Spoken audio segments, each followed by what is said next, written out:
Tango 1 at the top, we are at Papa Control. 10-4, Tango 1, you have control. Tango 1 copy. Stand by. Stand by. Integrity, passion, resilience. That's what this place was built on. That's what our community is founded on. Don't act like the example, just be the example. This is the home of the greatest fitness community in the world. We're trying to create strong, able bodies, resilient to injury with a gas tank to get shit done. If there's one thing from this podcast, it's about taking immediate action, find the problem, fix the problem. This is your opportunity. It's either a hell yes or a fuck no. It's that simple. You're ruining the Tango 1 podcast. Now is the time to take action. Now's the time to do more and be more.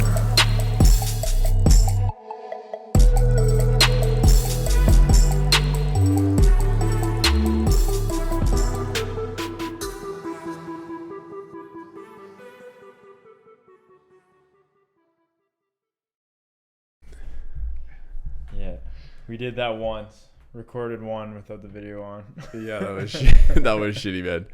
That was the worst. When you get done at the end, you're like, oh my God, no. And it was like one of those controversial ones we were so nervous for. And then we nailed it. And we were like high-fiving after outside. And he's all bummed out. I'm like, why were you bummed out? He's like, I didn't hit record. I'm like, you gotta be kidding me, man.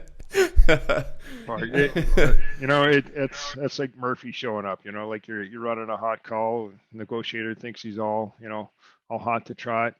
And at the end of the call, it looks over. Fuck, you press pause, not, record and play together, right? Or just hit play. Yeah. And the old cassettes we used to use, Just the hilarious. Yeah. You see the negotiator going, push the little buttons to try to push both of them down. He's just all flustered. And nope, dude, you failed. Casey wants to know what we use cassettes for. I know what they're for, like music-wise, but what'd you use them for, like? Well, like recording, right? If we got whatever negotiators at the door talking to somebody or on the phone with somebody, then, would record that. Might need it for court or whatever, inquest or whatever, right? And, good thing technology's picked up a little bit, and it's a lot easier to do it. Yeah, now everybody can record the police. So yeah, we just get the phone off the bad guy. I mean, you recorded it. Why do I have to? Yeah, exactly. Right? Yeah, man. I remember you saying the Murphys. I remember there's this guy. He's been barricaded in a house. He wants to light himself the house on fire. Right? We got the family out, so it's just him at this point. It's not like you know how it is. It sounds real, like not sensitive to say, but like at this point, it's just him. It's his decision what he's gonna do. So he's talking to the negotiator. And he tells the negotiator, I'm going to come out, surrender. So we're ready. I'm less lethal. And I got the old school Sage gun, which is like a big rubber bullet. Like it's like the size of this beer can. And it comes out like a Roger Clemens fastball, right? So the guy comes out and sure enough, he looks at us and he starts to spark like he's going to light himself on fire. So I get the TL, like let it go. And remember those old low impact ones? That somehow it was my fault. I must have loaded a low impact one in there. Like we did the buddy check, so two of us missed it. And this thing goes out and it goes like a changeup instead of a fastball, and it plugs him in the leg, but it's like just enough to make him go ow. And so on the recordings, you hear the guy say like, "You didn't say you were gonna shoot me," and the negotiator's like, "Well, you didn't say you were gonna light yourself on fire." Like so, these negotiator calls are when you play them back. Sometimes they're awesome, right?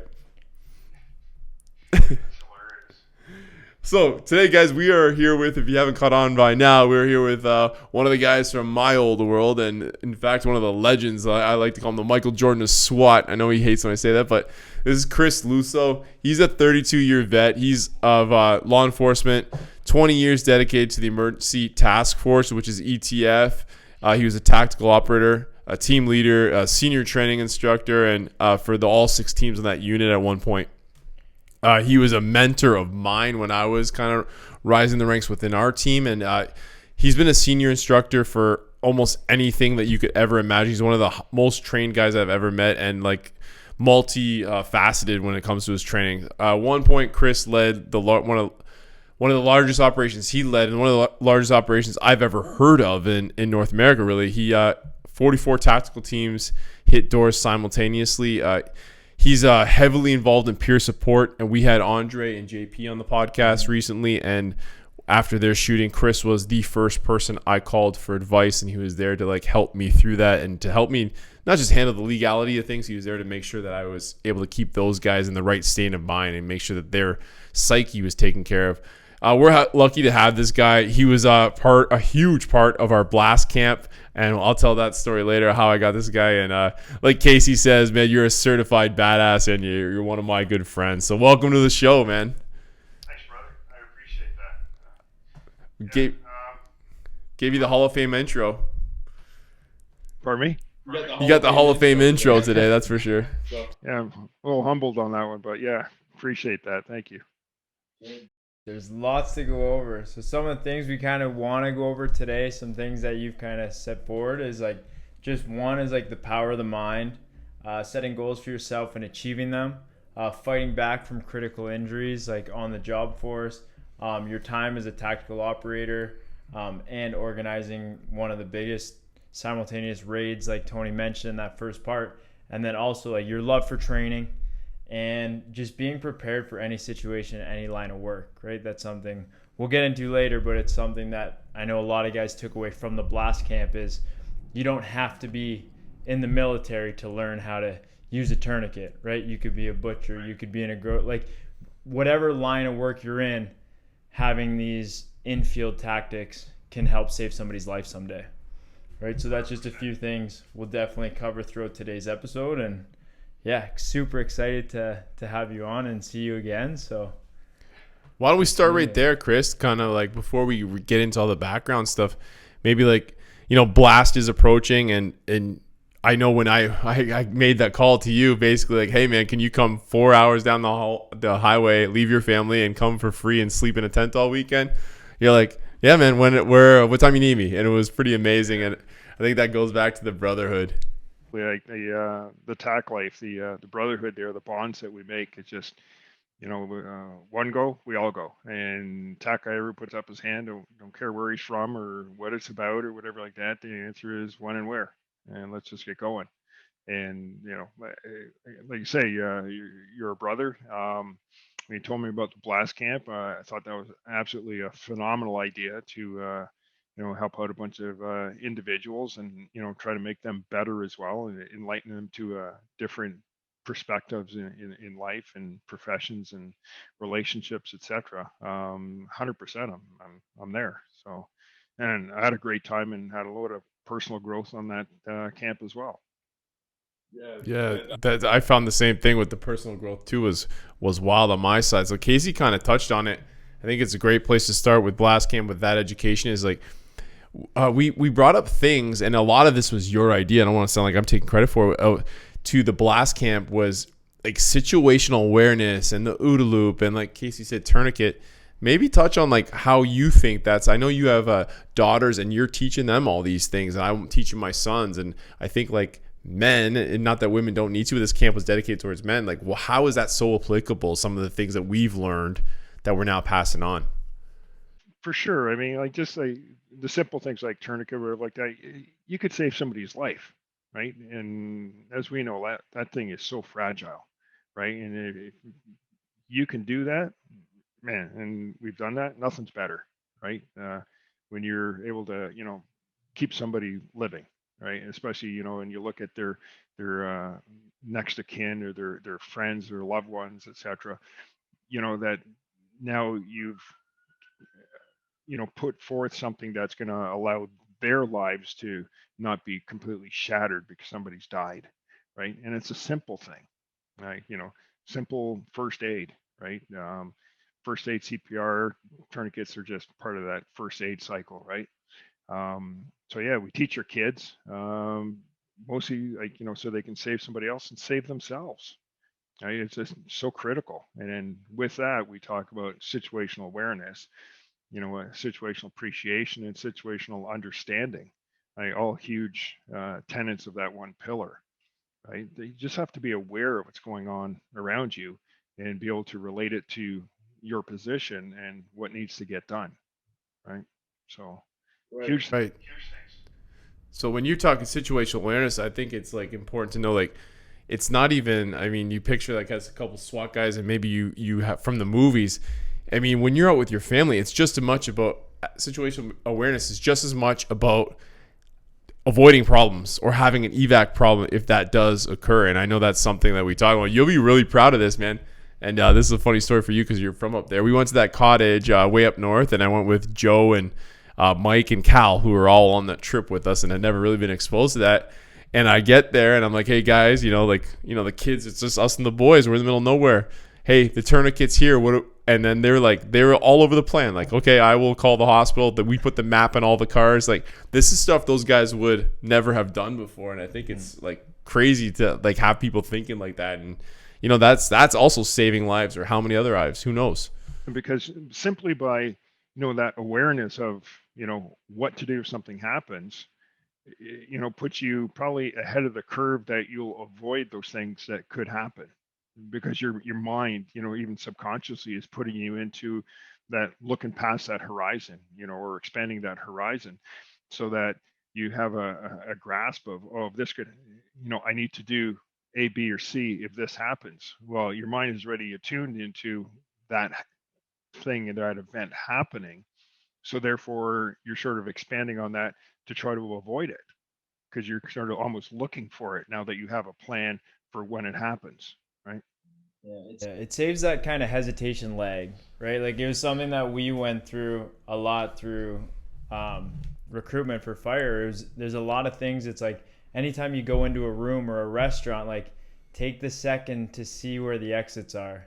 Take the second to kind of walk the perimeter if you can. Like, there's a lot of things. Like, we did a lot of studies and things of like concert halls that went up in flames and people can't get out.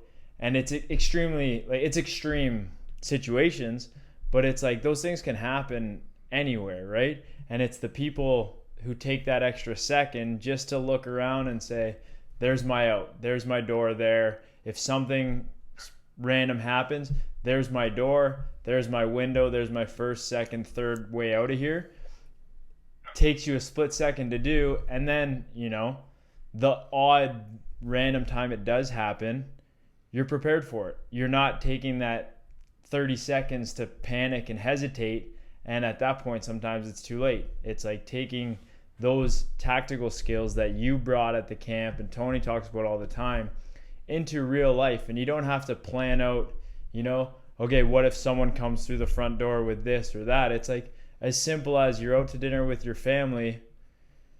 Where are we going to go if something happens? What's the first thing that I'm going to do? Or, if somebody's choking, how am I going to be able to help them? Simple things that get overlooked a lot of times because shit happens every day, right? You see it in your line of work, Tony. You've seen it in your line of work. I see it in my line of work. And it's, if there's somebody on site who can make a quick act, you can save somebody's life or save your own, or avoid falling off your bike. Or it doesn't even have to be a life and death situation. It can be something as simple as getting to the front of the buffet first. And we talked about that at the last blast camp. Like, you can take that whole, like, the OODA loop, the OODA, the observe, orient, decide, act, Colonel Boyd's patterns of conflict, and plug it into business. You can take your situational awareness and plug it into business, right? You got to be situational aware of what's your company doing, what is your competition doing, what is your next step that you have to do, right, in order to survive, to be better. Why is your competition carving out a greater percentage of your marketplace? What is it they're doing? Or conversely, you're looking and your competition is getting less of the market space because you're getting more. What are you doing and what are they not doing, right? So same thing. So you have your situational awareness, and then you move into like situational appreciation, right? So you can appreciate the effect that situation is going to have on you, right, and what you need to do about it. And then you get into your situational understanding. You understand now what your actions will do to that situation, because for every action there's an equal or opposite reaction, right? So that situation will not stay the same when you change your reaction to it, right? So What even in business, you start looking. Yeah, like even in business, you start looking. You're 100% on that. And one of the best lessons you gave me, and I think you repeated it to the other guys too. And I love this. And it always stood out. You were teaching us how to do, Toronto's way of doing warrants with the two bodies and the controlled entries. Sorry, I'm rusty, man. I'm rusty. I was almost 3 years retired. Like I think next week. But anyways, one of the things you said was if you're planning ahead, it's just like when you go to the fridge, you don't open the door looking for a beer and say, "Oh my God, there's a beer in there," right? Like you're expecting the beer to be there, and it's kind of the same thing when bad things happen. If you're kind of prepared for what may happen, it's just that now shock value is gone. You're just observing now, and you're right into that loop that you talked about, the OODA loop. You're already deciding because you're 2 steps ahead. Yeah, It's like you pre-observed the event, right? Yeah. So we're saying like in that aspect, we talk about when you're searching for somebody and you're looking for somebody's house. People always get surprised when they're digging around. He's hiding behind the clothes in the closet. Well, you're looking for him. How is that a surprise? Like you say, open the fridge for a beer and go, "Oh fuck, there's beer here." Well, all right. Open the microwave and find beer. That would be something different. Like, oh, all right. But yeah, so be aware of all your surroundings. Like you're saying, when you're out and about, have a plan. Like with your better half, spouse, whatever, have a plan for what's going to happen. I always had this when I was out, my wife and the kids or something like that. If something happens, you're going to go and you're going to leave. And I always had the pushback of like, well, no, we got you can't stay here by yourself. I said, listen, I will leave with you if I can, but if I have to be the delaying action, like if you put an active shooter in a mall or something like that, if I have to do something to be the delaying action, I can't do that properly when I'm still got to deal with you here. So your job is take the kids and you leave. If we're driving down the road and I see an officer have someone pulled over and it looks like they're in a bit of a scrap where he needs assistance, I will pull over. I will get out of the vehicle. You will start driving and you'll go to the next exit, turn right and go a half a kilometer and then pull over. I know where you are. You're nowhere near what this is going on here, and I can do what I need to do. But I know that you've gone down to the next exit, turned right, and went 500 meters. Plug it in and leave it there. Right. So, getting your other half in tune with that, or buddies or whatever, then again, we have a plan. I don't have to, split my attention to figure out, well, I have to do this, but oh shit, I'm still worrying about them. So again, have plans for everything you do. For sure, man. So, Case, I know you got you have some police story. You want to ask some question? Yeah, I know he's excited about this. He so listens to this old man talk all the time. So now we're switching. Well, we had new stories. You guys met on one of that 44 team project, correct? I believe maybe before briefly, but that's where we got to know each other. I think when you guys came up and did some rappelling or something like that at the Sky Dome, Rogers Center. Yeah. Oddly enough, I call you the Michael Jordan guy, but it's because the very first time I met you, I didn't actually meet you. You're the keynote speaker. We came up to, I think it was in London. I think you guys went down to London and did the debriefing of the subway shooting. What was that at? Yeah, Union Station. Union Station. That's it. It's slipping my mind. Yeah. And that was the first time I saw you speak. And then you taught me to rappel, and then it just kind of like went from there. Really more of like he was the talker, I was just kind of there, and then we got to know each other during these raids. So yeah, right. I'll let you go from there. And then you went through, so you grew that, and then you were involved in a 44 team raid, correct? And you were the lead of the entire thing. Yes. So you talk about situational awareness and controlling you and your spouse and kids out of an area. How do you start planning for a situation like this? So what was the situation, and then how did you go about it? And by the end, it was successful, correct? Yeah, I think it was. He'll tell you more. Well, it starts up, get spun up with like a warning order or so from like all the intel guys, the investigators who are actually doing for like at least a year, sometimes 2 years of running a project ahead of time, right? And then it comes down to, okay, now we're going to do what we call a takedown, and we're going to do all the warrants, right? So that gets sort of dropped on me. Here's all our targets we're going to look at. So from there, to plan something like that was weeks, almost a month of solid planning, right? So I got to look at who's available, and it goes back to our close ties with the other tactical teams. There's obviously officially there's like memorandums of understanding, mutual aid, all that kind of stuff written up. But when it boils down to it, is the team leaders pick up the phone and or send out an email, and basically all I got to do is say I need a hand, and from across the province they're like, okay, when and where, right? And then the official stuff starts getting papered back and forth. But I pick up the phone or send a text or whatever to Tony and say, need a hand. He's like, all right. And that's sort of how it starts. And then it's really in depth. Doing complete workups on each individual, each physical address that we have to do. Got to do recons or of each place. Avenues in, avenues out. What else are we going to do? That one project was the biggest, had the most, I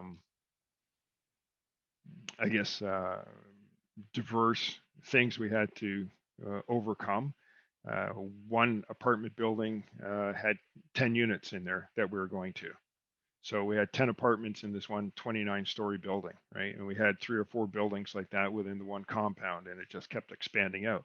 But that one building, we had to put 10 teams in. So we're talking almost 120 TAC guys into the building. And you being a fire guy, you know what the elevators are like, right? So from there, it was like, well, how do I get 120 big dudes with all their shit to the doors at the same time, along with everybody else across the province? Because it wasn't just in the GTA. Like, Tony had his guys in Windsor, Sarnia guys were there, so it was still spread out, but we still had to coordinate all those addresses as well. So, off I go to elevator school, learn everything I could about elevators. So that took like 3 or 4 days with elevator company. Like, how can we have to dominate these elevators? There's no other way, right? We have to control the battle space here. And what happens when you pull a fire alarm in a building? Fucking elevators go down, right? And you can't use them, right? Well, we all know that fire is key. Yeah. Well, we all know they got shitheads in these buildings, and they pull all the alarms, right? As soon as they see the police coming, right? Just so that they can put the elevators down.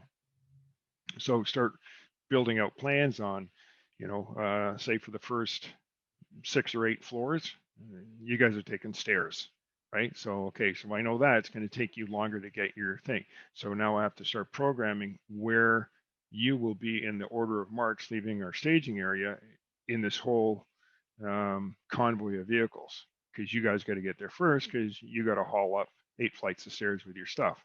So then moves to the next batch. Which elevators do they get? So we ended up, getting keys for all the elevators, but we wanted to dominate them beforehand. So we had to get some plainclothes guys, and I had to school them.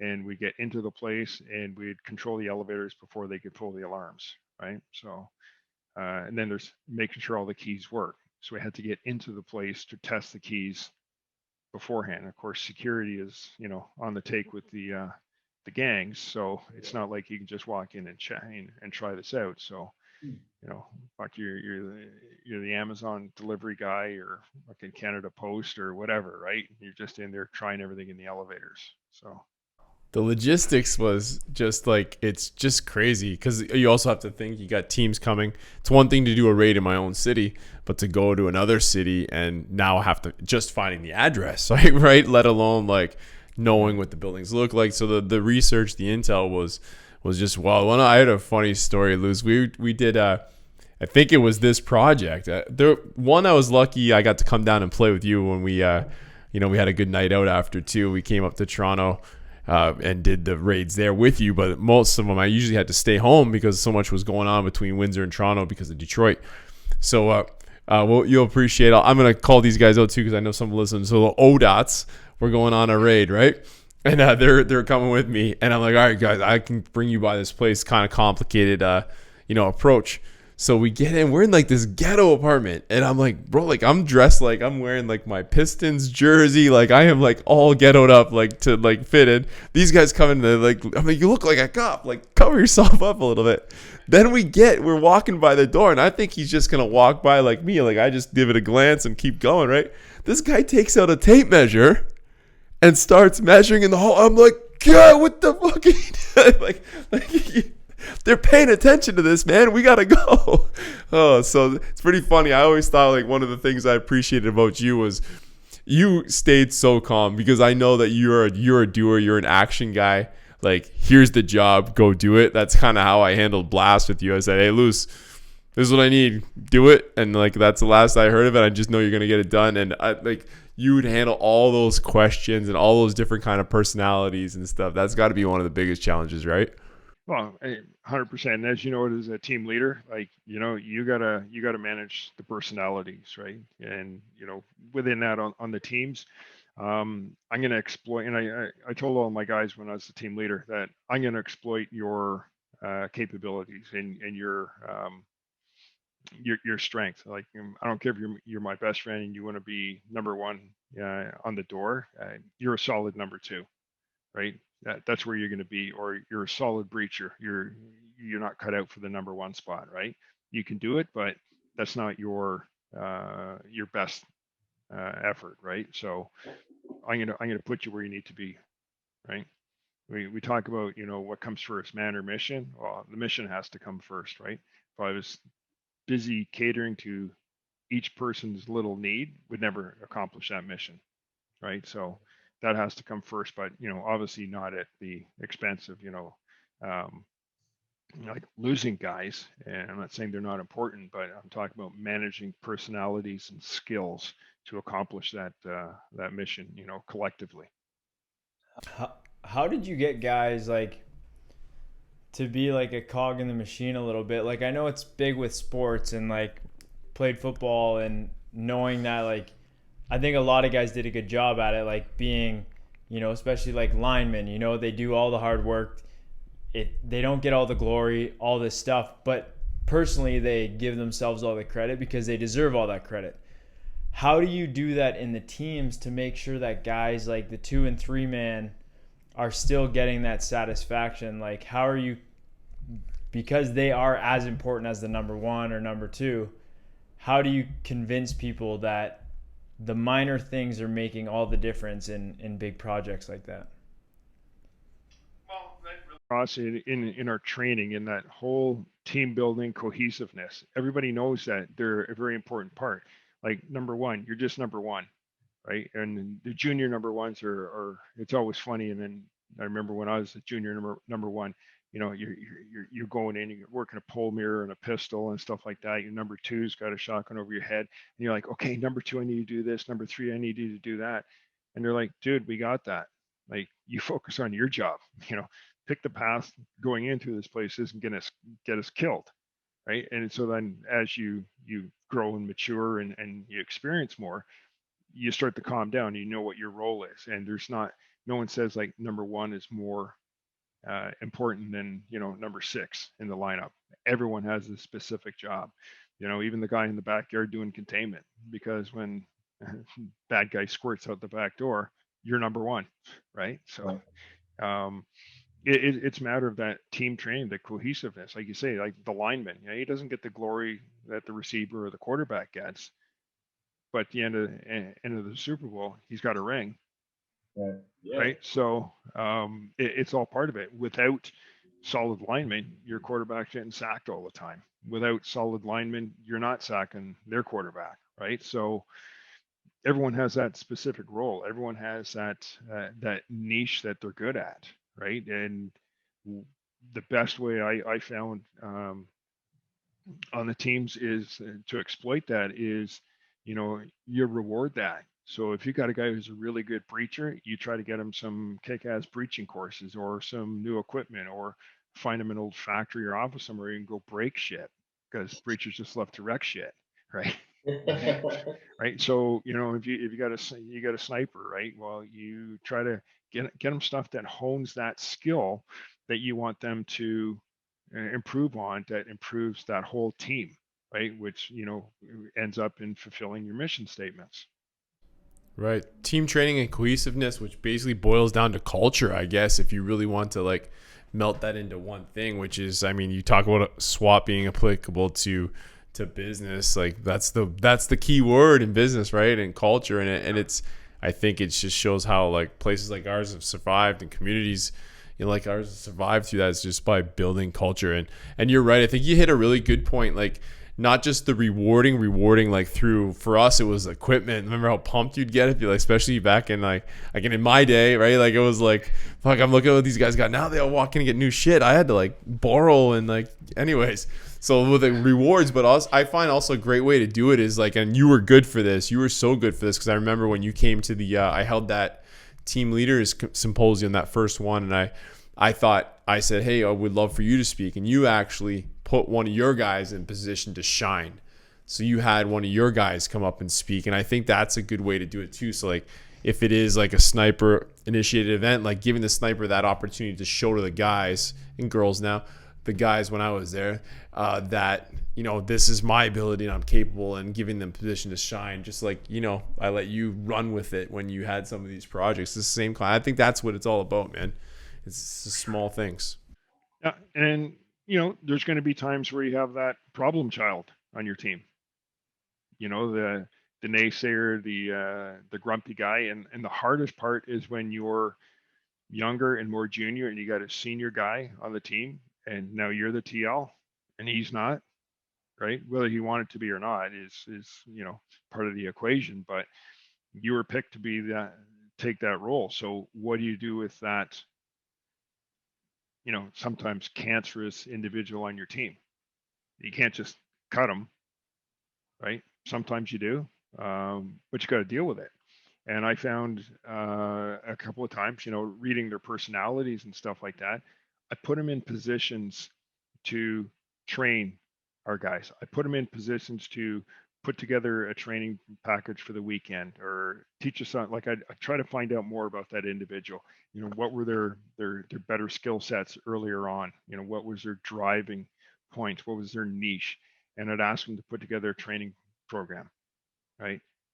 Get them to motivate our guys. So give them some responsibility, give them something that they can get accolades for, and get them something that, back in that they're feeling, a certain amount of worth and putting into it, back into the team and developing it. And, like I said, seeing somebody have that aha factor when they start learning something is just awesome. Like that, like, all right, these guys are getting it. This is great, right? And then they can contextually take what you taught and show that they've learned it and apply it to other dynamic situations. So sometimes handing that responsibility off to that, problem child kind of motivates them to, because now they're in the spotlight and the whole team is looking at them as well. Build that ego a bit for them too, right? Like then it gets them into that, that important role that, okay, people are depending on me and I do need to step up here. Yeah, once they go from like why am I not getting this to like what am I doing for the other guys, it's just like that's the aha moment you're talking about, I think, right? It's like you see that on small teams, you see that on football teams, but yet in our industry in particular, yeah, you can cut them, I guess, but the hoops you got to jump through, the to get on a new guy, equipment, training, experience that you've invested. You don't want, it's just like any employee, like my first instinct here shouldn't be to cut somebody. Like it's to like, hey, I made a serious investment in this person. I want everything I can get out of them, and how are we going to get there? The old adage, get rid of the weakest link. Well, pretty soon you don't have any links left, because the next one is the next weakest link. And then the next link that's left is the next weakest link. There's always a weaker link. And if you keep cutting the weakest link, pretty soon you got nothing left.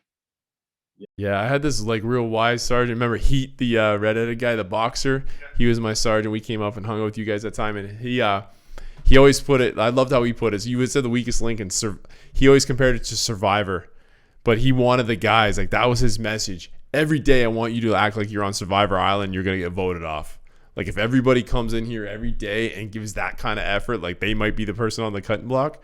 There's like no limits to what 8 like-minded individuals with all their different, personalities and or points of strength will accomplish. It's wild, and it's awesome to see in that, man.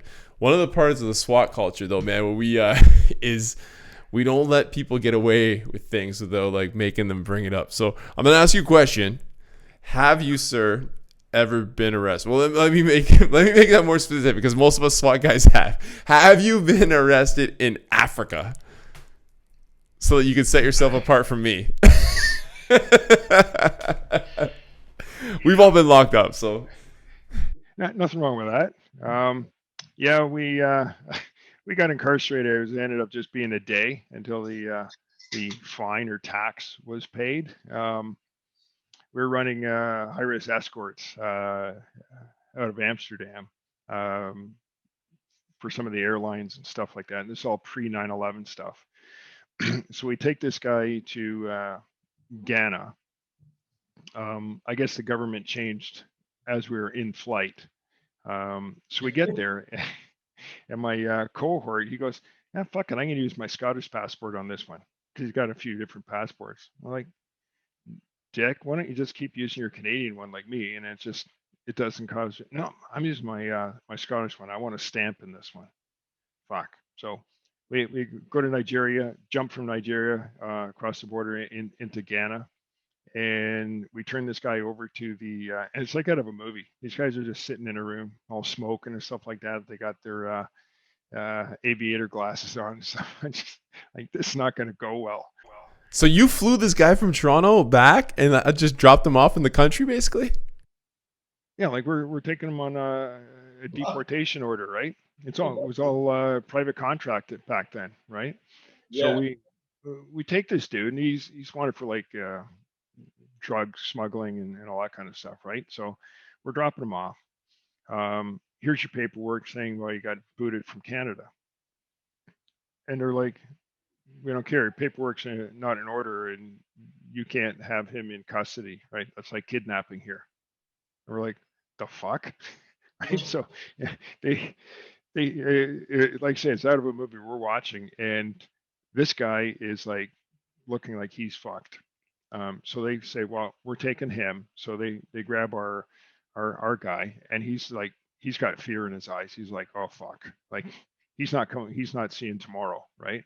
And then they take me and the other guy, and they say, well, they take us down to the back, and they go, well, your paperwork's wrong, so you're sitting in the cells here. Like, the fuck we doing in jail, right? And it's an unnerving thing when you hear that clunk, and you're like, you're thinking of where you are on this map, and there we are in like the Ivory Coast, and it's like, this is not going to be good, right? But we're fortunate enough that the crew chief on the flight was 100% into knowing how things work here. And when we didn't make it back on the plane, because they told us don't get off the plane, and we were just going to like basically hoof this guy down the ramp, the stairs onto the tarmac. Except the local militia boarded it with AKs and said everybody off. And the crew chief's like, say, no, they stay. And he goes, they're coming. And they're staying. They're coming. And the guys with the guns win, right? And we go. So in that process, I guess the airlines always have a certain amount of cash on board, and they were paying taxes, fines, bribes, whatever. And crew chief got us out by the end of the day, got us back on a flight, and off we went. That is pucker factor. Oh man, I thought I got locked up at the Detroit border, and I thought that was scary. But a bunch of Americans with their fingers on the trigger, it was kind of a little scary. But man, this is like blows it away. I've never heard this like full story. And we're like, and when we get back on the plane, we're just like, fuck, if that didn't go well, like our first thought was like, well, we're back on shift in like fucking 2 days. Like, back home, we're gonna get fucked. We're gonna be AWOL when we get back home, right? So, but we're just both, young into policing and fresh out of the infantry, so it was just kind of like, yeah, whatever, we'll do it. It's cash, we're in. It's cash, we're in. Cash for transports. Things used to be done a little bit differently, right? Oh yeah. Yeah. Now we'd be lucky they send you on a transport to like London. They get too much money. We're just gonna let them go. But That's okay. So one of the things that really like stuck with me from doing blast camp with you and yours, a lot of it was like the power of your mind, right? Being able to just like set a goal for yourself, and if you find a path, push yourself, you're going to be able to achieve it. So you went through you had a personal injury through work, was it? Like a life-threatening injury. Right? So what happened there, and like what kind of escalated? How did that change your perspective on things, or did that change your perspective on things? Yeah, what happened was it seemed very minor at the time. I got, I don't know, we did a job, like a call somewhere, end up getting a small cut on my elbow, thought nothing of it, right? Like any other time. Like 3 days later, like it's getting all puffy and stuff like that. By noon that day, my whole forearm was big and red. Ended up um, being like flesh eating disease. So I go to the hospital going like, my arm's fucked. So sorry for the F bombs. Not really. oh no, You could say they're encouraged, especially when you're talking about flesh-eating disease eating your arm. So, well, the running joke on the team was like, well, you're a skinny guy. You starved that shit to death. Lift more. Anyway, so yeah, by like that afternoon, my whole forearm is huge and red, and I'm burning up. I go to the hospital. It's like it's on a Sunday, and they go, "Oh, did you break your elbow?" It's like, "No." Well, it looks like you did because it's all big and swollen and red. You must have, tweaked your elbow and broke it. Well, I think I would have known that. Like, I know what I've done. And they're like, well, I don't know. So doc takes an x-ray. No, it's not broken. Meanwhile, like I'm starting to sweat. I got, fever coming and stuff like that. And this thing is my arm is like fucking huge now. Right. And Were you back in Canada at this point? oh yeah, this is like years later. This isn't from Africa. This was from SWAT. He's No, like, I just this mean- happened in Africa? No, he could have went to a job somewhere. Okay. Back to it. So yeah, so he says, here's a script for like fucking antibiotics and Tylenol. See your family doctor next week. Okay, and I vaguely remember driving home, like almost as if I was smashed. Like I was just feverish, and I was just like I couldn't focus. Like I'm fucking driving. I got my meds. I go home and I just say I'm going to bed. Right, throw in some Tylenol, a couple antibiotics. Apparently, I was up most of the night just drinking water. I was like at about 104 degrees all night. Right. Um, the next morning, my buddy from Drug Squad comes over, and he was over on Saturday. And like I said, I was fine. He spins by Monday morning because we just moved into a house. So Saturday was move-in day. Sunday was just do some unpacking and shit like that. I saw him Saturday, so Monday morning he spins by Drug Squad guy, so he drops by in the morning because they don't start work till the afternoon. And he goes like, "Where's Chris?" And I don't know, he's upstairs. It's odd, he's not up yet. Like he's like 10 o'clock, and I'm like, I get up early every day, right? I hear Rick downstairs. I just fucking stumble downstairs. I remember him looking up. I mean, he's got fucking hair down here, big ass beard, big dude. He goes, "The fuck happened to you?" I was like, "Why?" And he goes like, "You look like fucking boiled meat. Like you're just fucking ashen except for your fucking arm." So he takes me back up to the hospital. And while I'm there, I'm just like, I start to thunder in, right? So you picture this big dude, looks like a biker. He picks up my OHIP card, walks over to the triage nurse, throws it on the desk, and he goes, "Yes, you were here yesterday, and fucking warranty's not up." Right?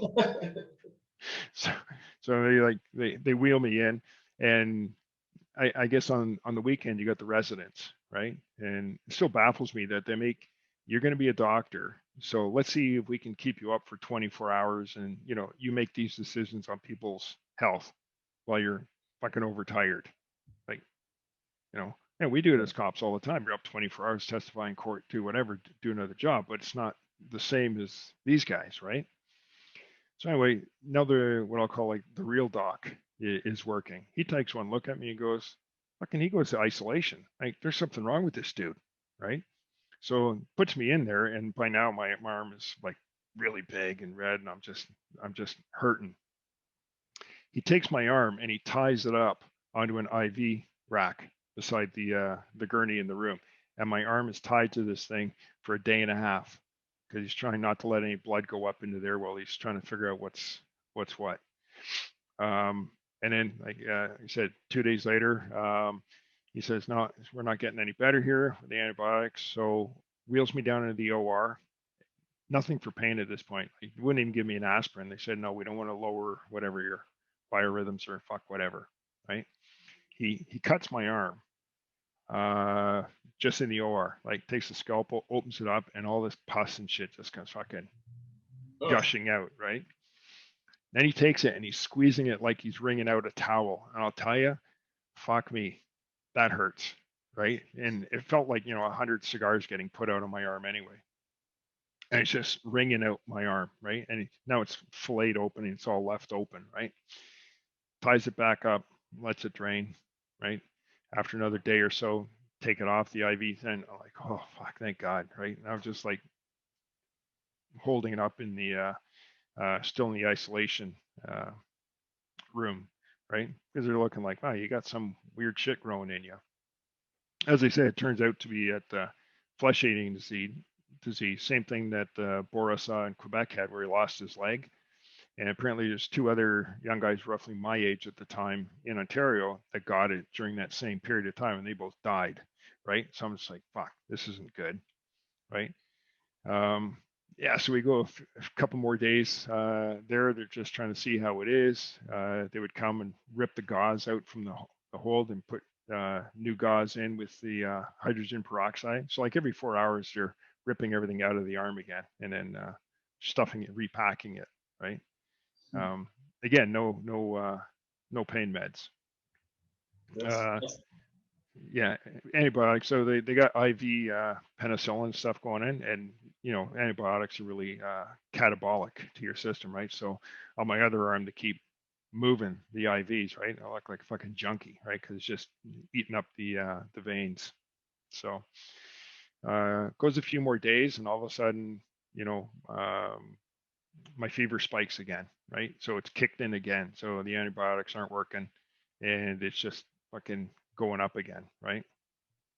They say, well, we don't know what to do at this point, right? So basically they come in and they say, get your affairs in order.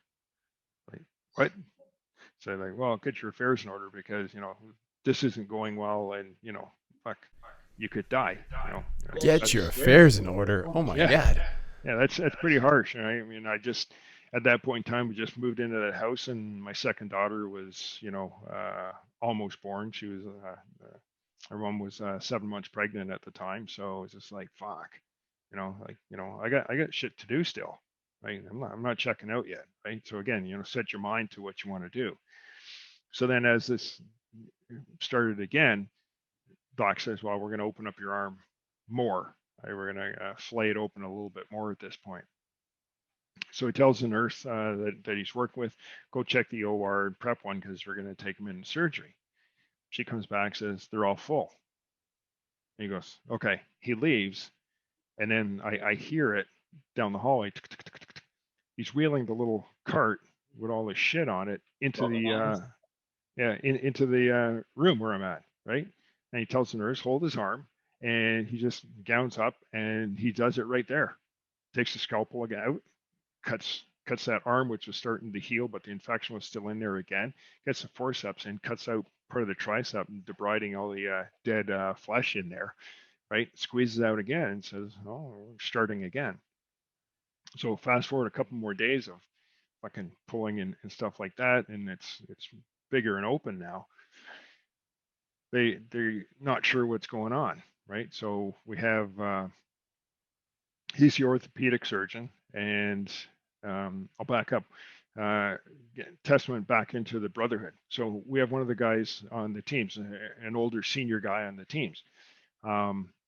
He's connected. His wife is of a very affluent family, and it's big into community things and donations to hospitals and all that kind of shit.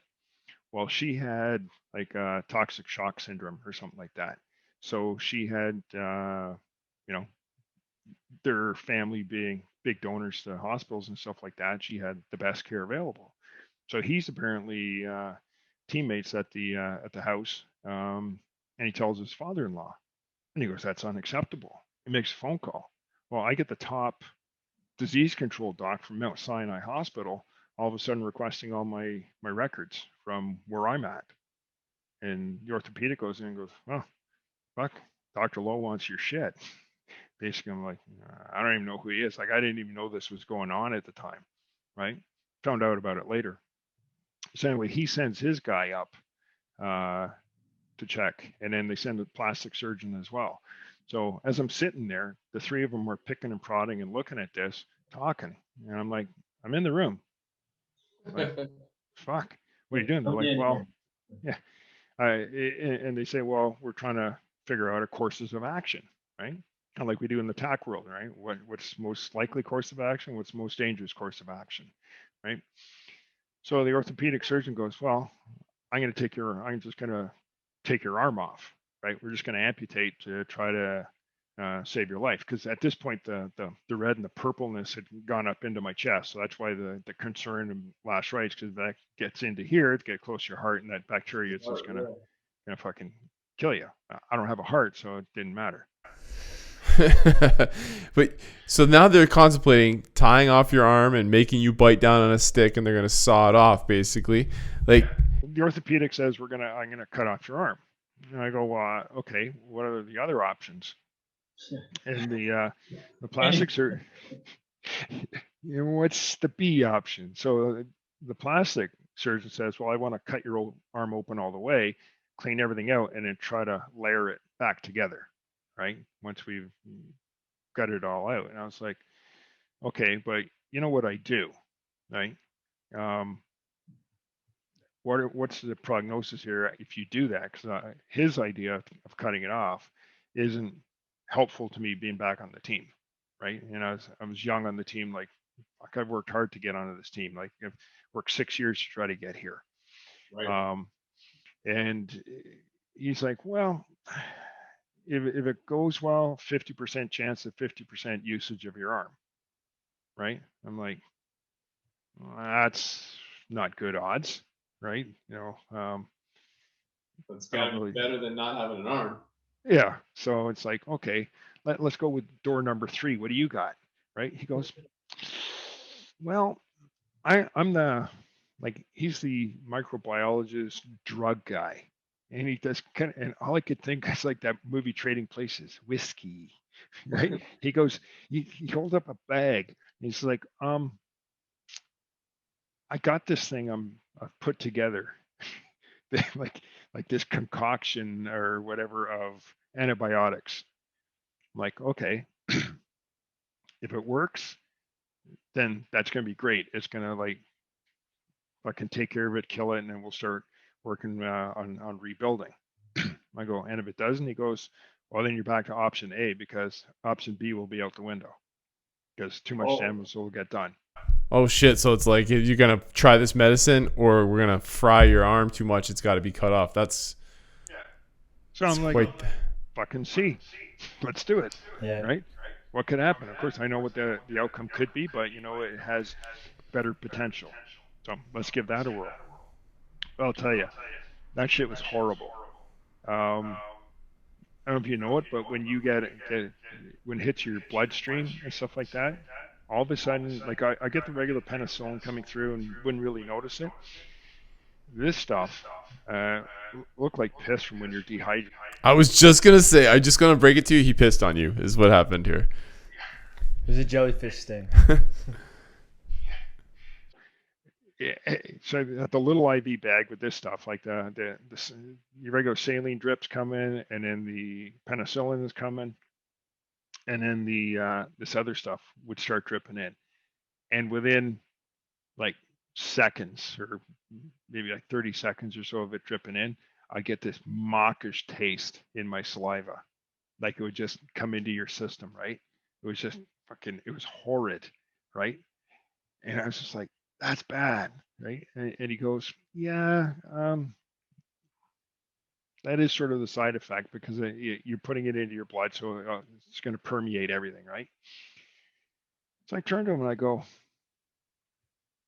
I wonder, like guys on death row, like these pricks who have killed people and stuff like that, they've had their last meal. I hope that their shit that they get tastes like this. So that nice taste of that steak or whatever they want, or their lobster before they're going to get killed, gets eradicated by something like this. He looks at me and goes, "You're one twisted fuck." But that's what keeps you alive, man. I think that's what keeps so many cops and first responders alive, is that like ability to like have fun during the worst situations and to kind of like make jokes and make light of it. Yeah. So like in your point of, driving, focusing, achieving your goals, like my goal was not to save my life there. My goal was to save my arm, because life is going to be the byproduct of saving that arm. So let's push past the easy button and go the harder route. Make that harder choice, but for the greater goal, right?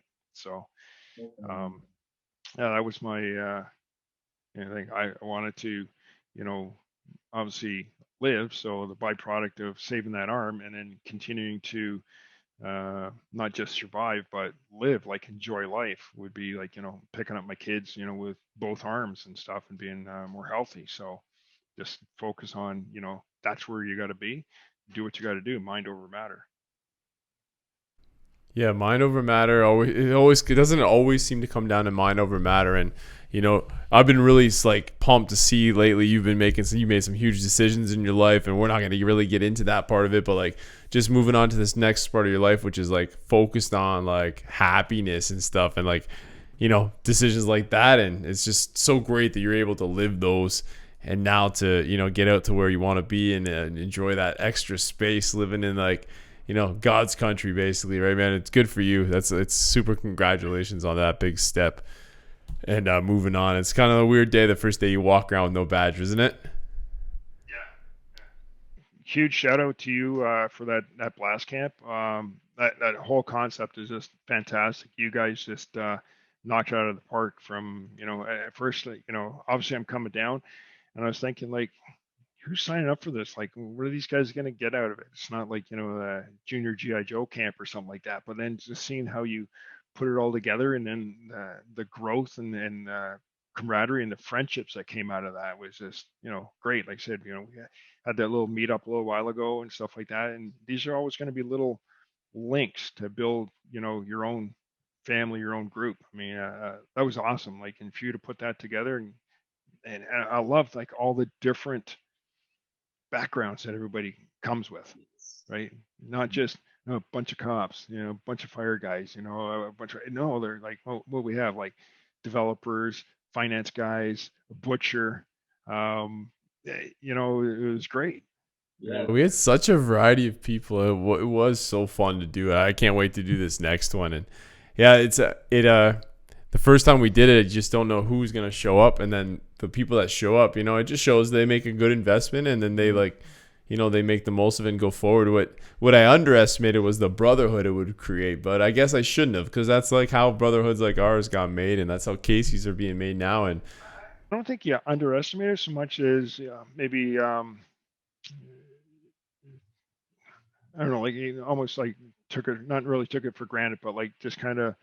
Uh, it's something we expect, we do all the time, right? And then we would think, why wouldn't we? And then when they sort of explained, like, wow, this is great, you realize that outside of our circles of police, fire, and stuff like that, where we're doing these type of things all the time, that the average folks don't get that, and they're very they live that 3 degrees of separation, whereas ours is like huge, like even out here on the coast, right? I ran into a guy this evening, just started shooting the shit. Well, we're in Gagetown in the military, roughly same time. His armored corps as infantry, right? And we're just struck up a conversation, just out of place, to say, how's it going? How's it going? And what I forget what it was that spurred it on. Well, I think I was getting my Visa card out, my CF1 card, my military veterans card was there. And dude looks over and goes, "Oh, veteran?" And we just started shooting the shit. And it's amazing, like, you know, that world isn't that big, right? Yeah, and sometimes in the business end of things, it's like been super disappointing in a lot of ways for me. Is that when you're like, we're all in on this or that, and with other businesses, and then when they don't pull their weight, it's like well, they have to worry about then the team's like, hey, they have to worry about their own business. I'm like, well, they said they would. Like, Chris said he's going to come down here. He comes down here. There's no other part about it. And then, recently somebody was asking me some advice on something, and it was like, my advice is this: go have this conversation. And then their advice they're getting from somebody else was, you have to worry about liability and this and that. I'm like, okay, well, I am still in business more concerned about my integrity and my reputation and what I stand for than I am for like making myself liable. And in business, I get disappointed in that, but I think it's because, like you said, we really do kind of take the brotherhood part of it, for granted, that like, we're in this, short of you like really like, doing something terrible, we are in this together to the very end, right? And I think that's the thing. Live and die together is the way we do it. And sometimes you get super disappointed when people aren't that way. And I guess maybe that's exactly it, just because I took it for granted. Yeah, all of a sudden people are just like, yeah, I'll help you. And all of a sudden you see taillights, right? So, or, they're stepping back. It's just like, oh, fuck.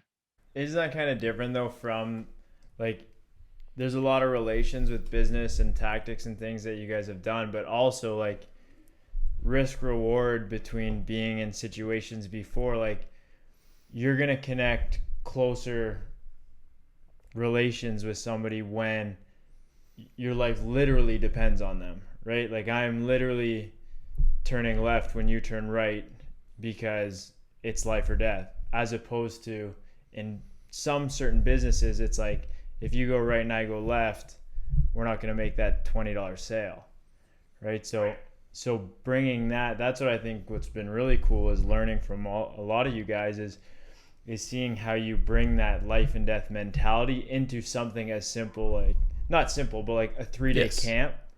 I'm there because you asked for help. Doesn't matter if you're going into battle or you need me to speak or you need me to help freaking run the front desk at your store. I'm there and I'm there to help. Yeah, like you want me to come peel potato? Tony said, hey, I'm running this camp. I need someone to peel potatoes. All right. The best fucking peeled potatoes you ever see, but yeah, I'll come and do it. But the spud. Being German, they'll be perfectly square, but. So we are definitely cutting out the last time I said we're closing the show because it was fucking, this is like awesome now. Do you remember one of my favorite parts of last camp, and Corey is on the show with us all the time. You remember Corey, the fireman that came to the gym? So you call the dummy drill in the middle of the night. Like you and I were like, it's the best thing about being a senior guy on a Hell Week is like you're a senior guy on Hell Week, right? The worst thing about being on Hell Week is if you're a junior guy. My line was always, this is going to be so fun for us. So you and I wake them up with some like, terrifying sounds and get them all moving. And then you call, there's a man down, help the and so you've got the dummy and you've called out the bleed. And Corey sits ass backwards like he's teabagging this dummy. And I remember like you're videotaping and we're trying to be so professional. Casey, you're involved in it, so you're like, you're in the moment. You guys are so fixated on saving this guy's life. And I'm looking at you, you're looking at me, and we're like, we're almost crying. We watched that video of that. How many times in our tent? So everybody goes to sleep and we would stay up for hours. We'd have a little instructor, maybe nightcap, and watch these videos. We're crying and laughter, man. It's just some of the fun that happens in the training and the laughs. I think that's another thing on the teams. That's what made us all so close and have these great relationships. And that was great on Blast, is seeing, guys who fucked up or did something like he didn't really fuck. Well, I guess he did. He suffocated the dummy with his nuts, but. Fucked up, but like everybody like take the criticism, laugh it off, and move on, man. If everybody could just laugh off some criticism or just say like, what Corey did, yeah, fuck yeah, I fucked up. That's pretty funny. Let's like, and then it's done. But people just take these things to heart and run with it for days, and then it becomes a media blast. And oh man, it's just unfortunate. You take that embarrassment and turn it into like, fuck yeah, I did that. And you own it and you move forward. And like no one's like everyone's laughing, but they're laughing with you because it was just funny as shit, right? So Yeah, and I think with those jokes, like it's worked at the gym with this staff. Like you can't believe the things that get said here. People members hear us talking. Sometimes we don't realize we're talking like we are, right? But it's I think the way if you can openly joke and pick at things that aren't important and like create that little bit when things are, it's so much easier for you to say like, "Hey, Chris, man, I gave you this job on the blast camp and you didn't get it done." And you're like, you know what? Yes, I this is what I would have done differently. And we're like, and that's it. There's no personal offense to it, and I think that's a huge thing. Well, taking ownership in the things you screw up in, right? Like it's if you just admit it and then ask, okay, this is what I did wrong. This is what I should have done, or I don't know what to do. What should I have done in this situation? Take ownership it. Then you find out how to do it properly. Then you're going to do better in the future, right? Instead of, people get offended by it sounding bad, and then now you're either going to do it incorrectly for the rest of your life and argue everybody who tells you it's wrong, or you're just going to break those bonds, or you're not going to be trusted by people. It's like, and I think humor very much in your line of work is a good way of doing at it, right? Like things like that is like a situation that's gone bad. You chirp the guy about it because it is a dangerous situation, but it's a way to, I can chirp you about something you screwed up on, and we're gonna laugh about it, but it is a serious topic, and it's a light way of telling you screwed up. Let's do better next time.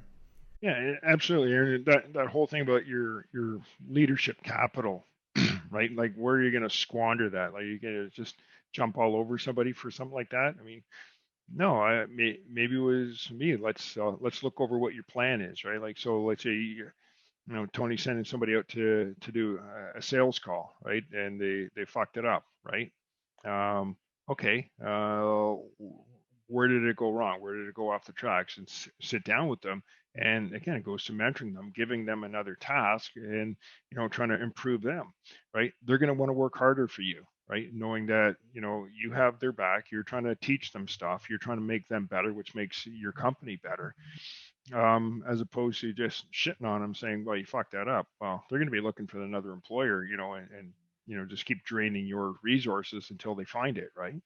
Whereas if you try to encourage them to do better, sure, you're going to micromanage them a little bit more because they fucked up, but now you're trying to develop them into a better salesperson or developer of something else, right?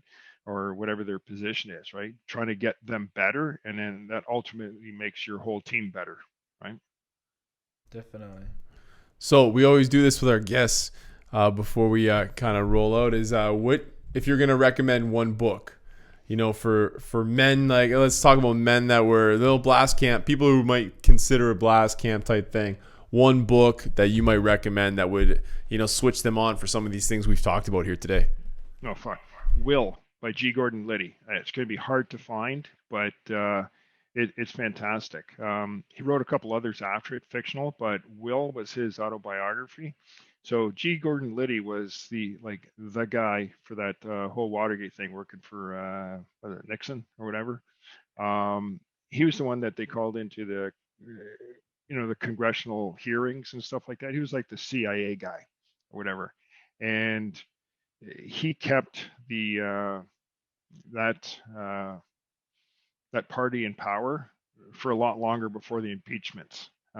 Simply by he would get into, they would call him in and swear him in. Do you swear to tell the truth? He goes, no. Oh fuck! Oh, okay. You go sit back in jail. They hold him in contempt. You go sit in jail, right? But he knew everything that was going on. He just wouldn't budge. But the book Will is his autobiography, and he talks about growing up as a kid, being a scared little kid and stuff like that. And I read his book probably. I was young, probably 22 or something like that, right? And like he talked about when he was a kid, he was scared to death of rats. So what did he do? He went down the shipyards and found and tracked the biggest fucking rat he could find, and he killed it and ate it. Just to say, like, I'm not scared of you anymore. Jesus. Yeah.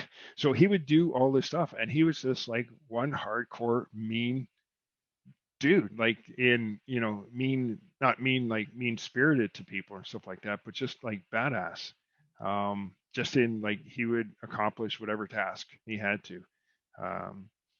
So like I said, he's written a couple other books like The Monkey Handlers, which kind of like the puppet master of some of these politicians and stuff like that. It was more fictional, but Will was I'd say that's the top. Oh, I'll look it up. I've never heard of that one. Yeah. Maybe the track and the rat thing can be a new blast camp. I think Bart would be all over that. Bart would fucking do it. He's so fucking weird, man, with that stuff. I'm like, what the? Yeah, I get thrown off by that. We're like gone away somewhere. He just jumps off, like he jumps up like on a fence, climbs a fence, and pumps down this massive iguana. I'm like, what the fuck, man? Like, I don't get these guys. I don't get I like this whole survival thing, but I'm leaving the animals like where they are. It's fine with me. But so Casey thinks I have so many stories. So far we've heard about you organizing a million raids basically at one time. Having flesh-eating disease, getting arrested in Africa, like it's pretty, and getting bailed out by the airlines. And that's just 3 of them. Imagine, like, we are for sure want to get you back on here again, man. And I can't wait to see you. So proud of everything you've done, and congrats on your kudos to an incredible career and so many people you've influenced. Happy to be one of those guys. Cheers, man. And do you want to let people know, is Haybox kind of like on the DL right now, or do you want to let people know where they can get a hold of you? Yeah. Well, they can get hold of me through you. Right now, like the training is strictly just government agencies right now anyway. So Okay. Those that are doing it are getting it. So Good. And the guys who are on blast camp, they all know how to get a hold of you. That's for sure. That's it. So hopefully I'll be able to get down for another one. See how these lockdowns and barricades and fucking borders within our own country are happening. Yeah. Soon. Hopefully soon. Yes. Good. So thank you so much for coming on today. That was great. Thank you. All right, brothers. Cheers. Appreciate it. Thanks for having me. Cheers. Stay frosty. Now's the time to do more and be more.